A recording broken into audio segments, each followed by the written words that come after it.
Now, moving on to our next story, which, my God, I never thought this would come up in our lives again until the one day I got Tristan drunk enough to do a review of the movie itself. But, wow. Hasn't happened. Or has it? Oh, God. No, it hasn't. Okay. The last time I checked, I didn't think we watched that thing that doesn't exist. That's why I said until the day we would do that. Right, got you. Okay. Okay, have you been drinking during this episode? Oh, no. Interesting lie. Anyway, so when it comes to this story, okay. If anyone's wondering, how fucking dare you cancel my life subscription? To be fair, I haven't renewed, but still. Okay, so when it comes to this article, right, when it comes to this story, Kazuhiko Torishima, so he is currently a representative director of Hakusensha Publishing Company. However, way before working with them, he worked with Shueisha. And if you guys don't know, Shueisha, technically the parent company of Shonen Jump. So whenever everyone thinks Shonen Jump in the West, Shueisha, think of them in Japan. Of course, created Weekly Shonen Jump as well, et cetera. So, but he was actually Toriyama's editor during both Dr. Slump and the first half of Dragon Ball. So, assumingly, from the looks of it, he had some type of power or some type of influence within the company when Dragon Ball itself was picked up to be adapted and turned into Evolution. Now, what is so interesting is, so he was asked a question because he held a lecture at the Bunka Gakuen University in Tokyo, and one of the questions he was asked was specifically, what do you think of Dragon Ball Evolution? And so he responded, yeah. Oh boy. What confused all of us is when he just pulled down his pants and took a massive shit on the stage. It confused all of the students and everyone in attendance. No, but for real though, he actually said verbatim, "It was my biggest failure in regards to screen adaptation." And the reason why he said that is because apparently he wanted veto rights, which veto rights, in this case, he would have been able to, he and I guess Shueisha themselves would have been able to say, don't do that. Right. Oh, Jesus fucking Christ, that? Oh, that looks nice, but not that way. And so a lot of that would have been able to occur, and it's kind of funny because you realize now, like, oh, wait, they had zero veto right? Not, oh, they wanted to just let Americans do their thing. Oh, no, they literally didn't have the right to. And it really does make sense as to how Evolution fucking evolved into the piece of shit on the stage. Now, here's the thing, though, that's crazy. It would have been, to have the veto rights, 5 million yen, which is actually $45 million USD. Now, they say $45 million USD. I don't know if they – I'm not trying to put down ANN here, but I don't know if they used the currency converter in 2019 or actually used one from 2008. Right.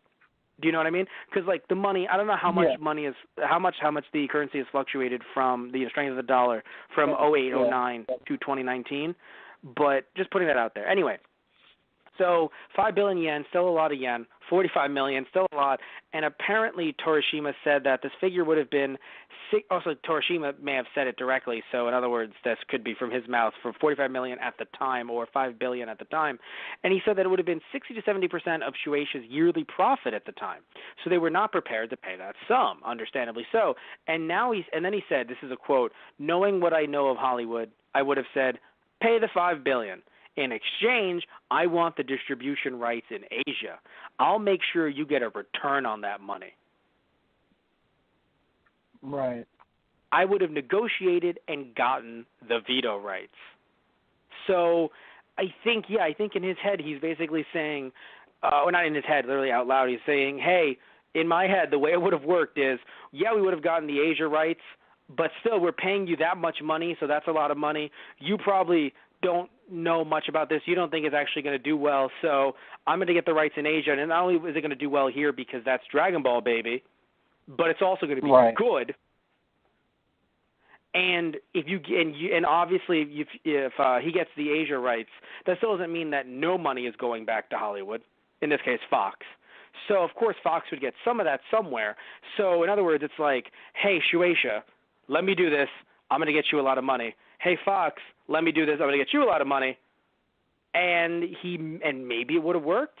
I mean, I don't know. I mean, look, I'm not going to sit here and say that it would have been, the best movie ever, the best adaptation ever. Like, I wouldn't go that far. But I do think that it would have changed a decent amount of the film, or hopefully if the film was canceled, they wouldn't have been out the $45 million. Right. Because I think what would have happened is they would have gotten the veto rights, but Fox would have gotten so fed up with the truth that it just would have been delayed further. Probably, yeah. Yeah, because it sucks, because when I think back to the movie, it isn't as bad as we all joke about, but if anyone ever says it's good, I feel like that person is objectively wrong. Do you know what I mean? No, and because the thing is, putting adaptation aside, just as a film, it was not good.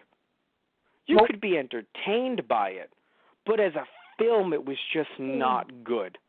No, not you personally, Tristan, but I feel like entertainment is speculation. Like, not speculation, it's speculative. Like, you can be entertained by, like you said, Tristan, if a movie is so bad that it's good, right? But I think in that case, it was just one of those things where, like, there were good parts about it. Like, I liked the Yamcha. Yeah, well, I mean, the only redeeming thing it had for me were the actors. Like, I felt bad for them. To be like, your name is attached to this. I'm so sorry. I mean, Chatwin went on to do, not only was he in, I don't know if he was in Skins. He was in a really good show in the UK because he's actually British. And he then was in Doctor Who.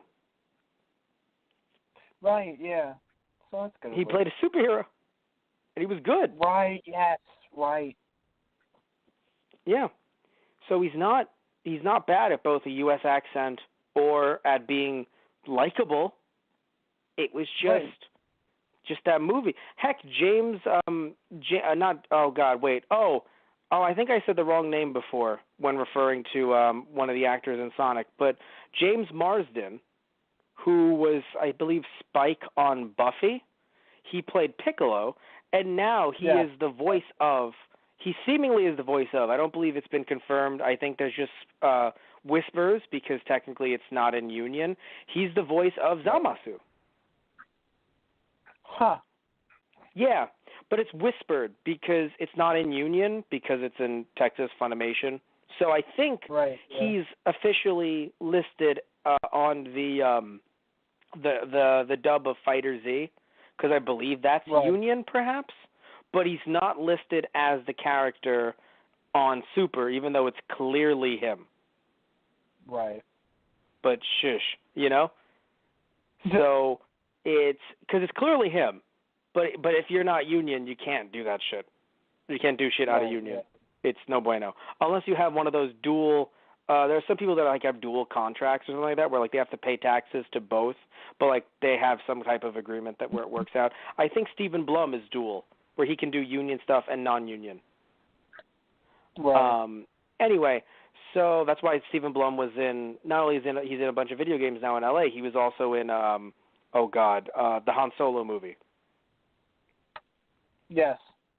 Yes, and I think he's done stuff for Funimation, maybe not so much recently, but in the past he has. Anyway, so, still, point is that, I don't know if the movie would have been the best adaptation ever, but I think with some veto power it would have been better if it had happened.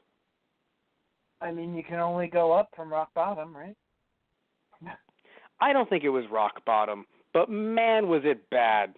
Man, was it bad. Well, we can all think differently. I mean, you know what's weird, though? To say that it's rock bottom, that would mean that nothing was adapted. But the problem is that it was adapted just very poorly. Yeah.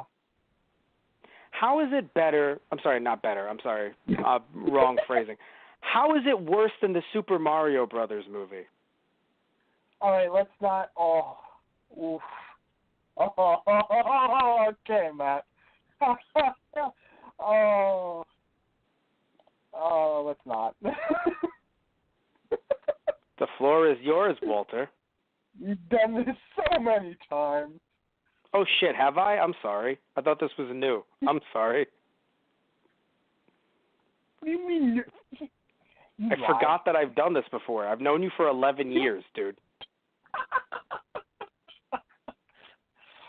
Oh, let's just agree to disagree, okay? I don't understand. I literally have known you for 11 years. I forgot. Anyway, no, but it's just, but seriously though, all jokes aside though, do you honestly think the veto power would have worked, or do you think that they would have, like I said, just canceled the movie altogether? Yeah, they probably would have just canceled it altogether because it would have just been a nightmare. Yeah, I mean, unless they were able to, with the veto rights, they have access to the first script, so then none of the rewrites happen. Because I think they, from the way I've heard it, they would have maybe liked the first script. Because the first script had him as a kid fighting Pilaf. Well, yeah. Maybe they would have liked that one. And I don't know. Here's the interesting thing. So it wouldn't have taken I don't know how it would have worked, because even if they did it, right, and it's an exact adaptation, or as close as they could, of Goku against Pilaf with, like, you know, Yamcha, Bulma, etc., etc.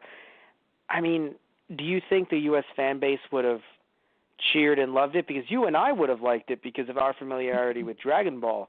But I would argue a lot of the U.S. fan base was into Z more. Yeah. No, that's true. So I legit do wonder. Yeah. Yeah. I don't know how that would have gone either. I think, you know what I think? I think it would have become maybe like more of a cult classic, perhaps. Yeah. Like, this is good and sad, but sadly it didn't make enough to boost it up. Because I honestly think certain people went to go see that movie. Okay, funnily enough, you and I were just talking about Sonic before. People probably went to see Evolution just to go, how bad is it going to be? Because we know it's going to be bad, but is it going to be so bad that we could laugh? Right. And people did not leave laughing. Oh, it wasn't. No. It was just bad. Yep. Why would you bring back a guy that you met like less than 6 months ago when your grandpa died within the same year? And it wasn't like natural causes.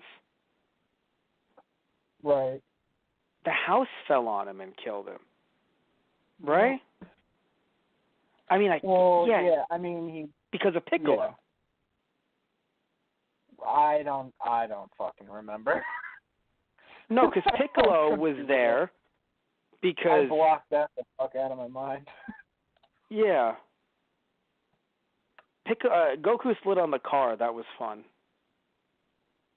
That came back to me. Remember, like, Goku slid on the car, like, in the Dead Zone film? That was fun. Right. Anyway. No, not yet. All jokes aside, though, as we're wrapping this one up, good God. I think that, like we said earlier, this would have probably been canned. But you know what? I want to hear what you guys have to say down below. Do you think that the movie would have been canceled, the movie would have been pushed back, would have been in developmental hell if they got the right to veto? Or do you think that maybe things would have gotten a bit more on track, and with that, we would have at least gotten a better movie?